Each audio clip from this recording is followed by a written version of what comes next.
Bonjour le bassin minier, bonjour à toutes et à tous. Aujourd'hui, on va se centrer sur la ville de Noyelles-Godault. Comment cette ville de la communauté d'agglomération d'Hénin-Carvin se développe-t-elle aussi bien de façon économique que de façon culturelle? On en parle avec nos invités du jour. Gérard Bizet, bonjour. Bonjour. Vous êtes le maire de Noyelles-Godault. Merci d'avoir accepté l'invitation de RBM. Valérie Biegalski, bonjour. Bonjour, merci de nous avoir invités. Merci à vous. Vous êtes adjointe à l'action sociale, à l'emploi, à l'insertion, à la santé, aux finances et aux relations extérieures au sein de la ville de Noyelles-Godault. Merci à vous deux d'avoir fait le déplacement ce lundi par la rédaction de RBM. On va parler des projets de la ville de Noyelles-Godault. On va également parler de ce développement économique et commercial avec notamment la friche Mousseron 2. Mais juste avant, monsieur le maire, cela fait plus d'1 an que l'épidémie de Covid a commencé, aussi bien sur le bassin minier que dans le monde. Comment la ville de Noyelles-Godault a-t-elle fait face à ce virus ? Comment elle a fait face? Je pense un peu comme toutes les municipalités qui ont été confrontées à cette épidémie, à cette pandémie. On ressent malgré tout, c'est surtout la vie associative qui en a pâti le plus. Et maintenant on s'emploie avec on l'a dit tout à l'heure, on va écouter bien attentivement le président Macron ce soir, et on veut redonner un nouveau souffle justement par rapport à cette vie associative. Voilà. Et c'est surtout ce que j'ai ressenti le plus pendant cette année et demie de Covid. Et voilà, c'est surtout ça que j'ai ressenti. Cet essoufflement au niveau associatif, vous l'avez également ressenti, Valérie Biegalski? Alors oui, forcément, pendant cette période, on va dire, où tout était à l'arrêt, les associations n'ont pas fonctionné non plus. Ce qu'on ressent aussi maintenant, c'est que tout le monde a envie de revenir, de relancer des activités, de se réunir à nouveau. Alors bien entendu, en respectant les gestes barrières, mais voilà, on remet des activités en place. On a relancé un marché estival. On a aussi les associations qui viennent vers nous pour réorganiser des activités. Donc on sent aussi que on a envie de revenir et de se retrouver tous ensemble. Justement, au moment où vous avez été élu, Gérard Bizet, vous avez prononcé un mot très important, quartier, tout de suite revenir vers les quartiers. Oui. Et justement, pourquoi cette volonté de vous reconnecter avec les quartiers? Parce que ce n'était pas le cas avant? Ce n'était pas le cas. On a ressenti tout de même un besoin. Je parle notamment pendant notre campagne électorale. Oui. Et tous les collègues, tous les conseillers municipaux qui ont été élus ont ressenti cette nécessité. Quand on parle de nouveaux quartiers, nouveaux habitants, je pense qu'il faut qu'il y ait un lien très très important entre la municipalité et les habitants de ces quartiers. Il n'existait pas, certainement, et c'est notre volonté, justement. On parlait de culture, oui, d'infrastructures sportives, et il faut inviter toute cette population, justement, à bénéficier de toutes les structures les bâtiments publics, le sport, la culture, et on veut le faire pas découvrir, mais disons qu'ils en profitent à fond. Voilà. Et je pense que c'est le meilleur moyen. La municipalité, aller dans les quartiers, rencontrer les habitants, et puis je vais pas dire leur faire découvrir Noyelles-Godault, mais justement leur dire voilà ce que vous offre la municipalité en termes de culture et de bâtiments, de sport. Voilà. C'est surtout ça que je voulais insister. Valérie Biegalski, on en a un peu parlé en off, la ville de Noyelles-Godault compte 7 quartiers. Donc 7 quartiers, comment on arrive justement à gérer ces quartiers équitablement dans une ville moyenne comme celle de Noyelles-Godault? Alors l'équité se fait par les compétences de la commune. Quand on déploie des compétences, on les déploie pour tous les quartiers de manière complètement homogène. Et puis ensuite, c'est aussi par l'écoute des habitants. Donc Monsieur le maire l'a dit, aller vers les quartiers. Il y a déjà un certain nombre de choses qui nous sont remontées. On a par exemple récemment fait un questionnaire à destination des seniors pour avoir via le CCAS pour avoir leur point de vue, leurs besoins, leurs attentes. attentes. Récemment, d'ailleurs, la ville de Noël-Godault a signé une convention avec une société de transport, je crois. Oui, voilà. Donc là, ça faisait aussi partie des attentes des habitants, et c'est un point qui était dans notre programme municipal. Et donc, c'est aussi aller vers les habitants pour recueillir leurs attentes. Donc, aller dans les quartiers, c'est effectivement, comme l'a dit Monsieur le maire, leur dire voilà les services que nous vous offrons aujourd'hui, mais quelles sont vos attentes aussi pour pouvoir mieux construire la politique des demain et surtout améliorer le bien-être des personnes. Est-ce que, à part la question des seniors, vous avez également eu écho de demandes de la part d'autres catégories de la population, peut-être des demandeurs d'emploi ou même des jeunes, les 18-25 ans, qui ont été particulièrement touchés ces derniers mois? Oui, les jeunes, hein, c'est très bien d'en parler. En fait, on se rend compte qu'il y a besoin aussi de la part de cette catégorie d'âge. Et le fait c'est que pour cet été, c'est la première fois, nous avons recruté un médiateur. Pour les accompagner, ils veulent, avec la Covid, ils veulent s'éclater, on les comprend très très bien.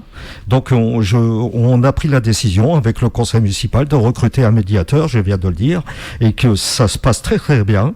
Et là, il est en train de mettre un tournoi de foot, et voilà, et il y a une participation énorme par rapport à ce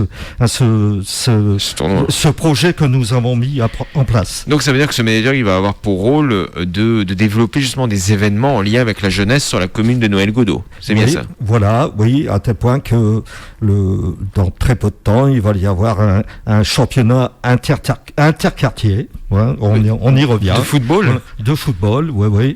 Voilà. Donc bon, ça se met en place là. C'est tout récent. Hein. Je ne vais pas dire que ça s'est fait dans l'urgence, mais disons qu'on a à cœur justement d'aller vers ces jeunes et de leur proposer des choses, voilà, des activités. En tout cas, RBM retransmet les matchs du Racing Club de Lens. Pourquoi pas RBM en train de retransmettre le championnat interquartier de Montigny-en-Gohelle. J'aimerais beaucoup le centre-ville contre Mousseron. Ça va nous faire bizarre. En tout cas, justement, on va parler de la friche commerciale Mousseron 2 dans un instant avec nos invités Gérard Bizet et Valérie Biegalski. Que va devenir cette friche commerciale? Réponse juste après une courte pause. Bonjour le bassin minier. On ne change pas les bonnes habitudes, même l'été, pendant les beaux jours. Gardez le réflexe RBM.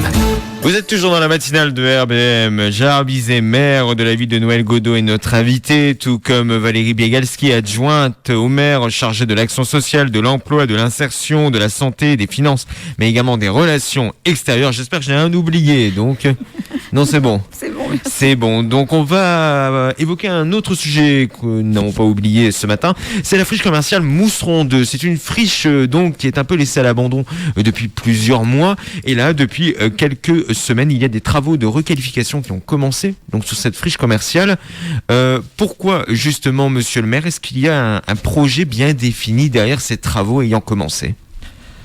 Oui, bien sûr. Heureusement, je dirais. Voilà, c'est un projet qui dure depuis pas mal de temps. Hein. Bon, il a fallu bien sûr racheter des équipements, des habitations pour. C'est l'EPF qui gère ce projet. Et donc tout, vous venez de le dire, hein, tout est en train de disparaître. Et je le disais aussi, ce projet avait au départ à vocation le logement social. D'accord.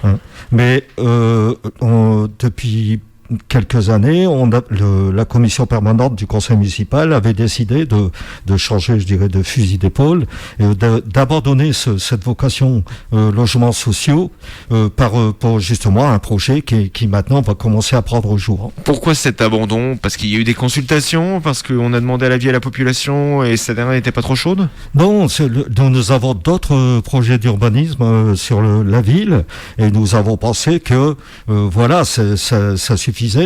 Bon, Noël-Godault est un petit territoire Et donc, ces projets d'urbanisme salé vont voir le jour, notamment avec la résidence de l'Europe, la fonderie 2.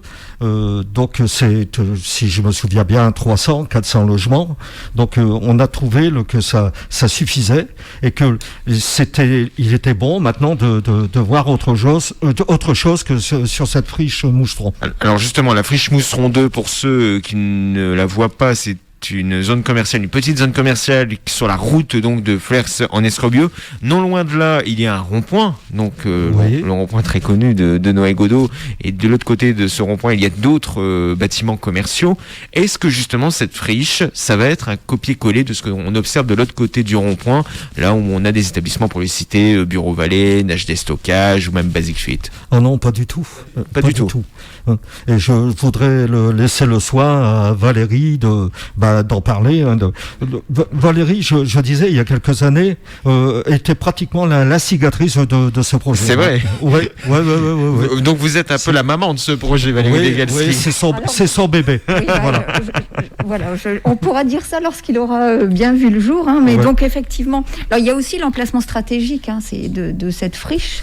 Qui nous a fait penser aussi que du développement d'activités, on va dire, économiques légères serait bien approprié. On est sur un axe passant, on a à peu près plus de 4200 véhicules jour sur cet axe-là, 30 000 au total, si on parle du trafic de la semaine. Bon, Noyelles-Godot est aussi situé, on va dire, au croisement des autoroutes A1 à 21. On va très bien à Douai, à Lens, à Lille. Donc on s'est dit que développer une zone d'activité ici, ce serait vraiment bien approprié. Monsieur le maire l'a dit, on a quelques opérations d'urbanisme, donc on voulait aussi un peu faire de ce projet, qui est la seule friche de Noyelles-Godot, il n'y en aura pas d'autres, un projet un peu exemplaire en termes de marketing territorial. C'est aussi l'occasion de, on va dire, faire un lien entre Mousseron 1, donc l'habitation, les zones d'habitation, la cité Crombé qui est derrière Mousseron 1 et cette zone d'activité via un grand poumon vert. Et puis on a déjà quelques idées d'activités du cabinet médical, on va dire des activités tertiaires, du service, et puis en front à rue, une frange de commerce de proximité. Pourquoi ne pas avoir installé un entrepôt logistique ici? Pourtant ça marche bien quand on voit ce qui se passe avec le vin Planck ou même dans d'autres secteurs du bassin minier. Alors ça n'est pas du tout approprié, on est dans une zone urbaine. Donc on tient bien entendu compte des riverains aux alentours et une activité logistique ici n'a vraiment pas sa place. On est vraiment là sur on va dire, du commerce de proximité où les personnes s'arrêtent, elles pourraient acheter leurs baguettes, leur viande, enfin j'en sais rien, leurs fruits et légumes. Et puis une zone d'activité derrière le front à rue où là on va avoir un transit beaucoup plus qui n'a rien à voir avec une zone d'activité logistique. Le rendu des clés pour Mousseron 2, il est prévu pour quelle année? Alors aujourd'hui, on peut pas vous le dire parce que il faut. Là, on est donc c'est l'EPF qui est toujours propriétaire de la superficie totale. On a 1,6 hectares, donc l'EPF est toujours propriétaire. On va être propriétaire normalement l'année prochaine, et ensuite il faut travailler donc sur les procédures réglementaires, le permis d'aménager, l'avant-projet, etc.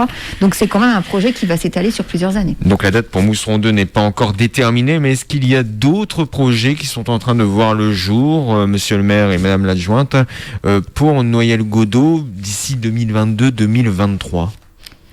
Alors là, tout de suite, concrètement, on pourrait vous parler de l'aire de covoiturage, puisque, alors là, on est à l'autre extrémité de la ville, à la sortie de l'autoroute A21 Douai-Lens, mais vraiment à l'autre extrémité de la ville pour aller vers Dourges.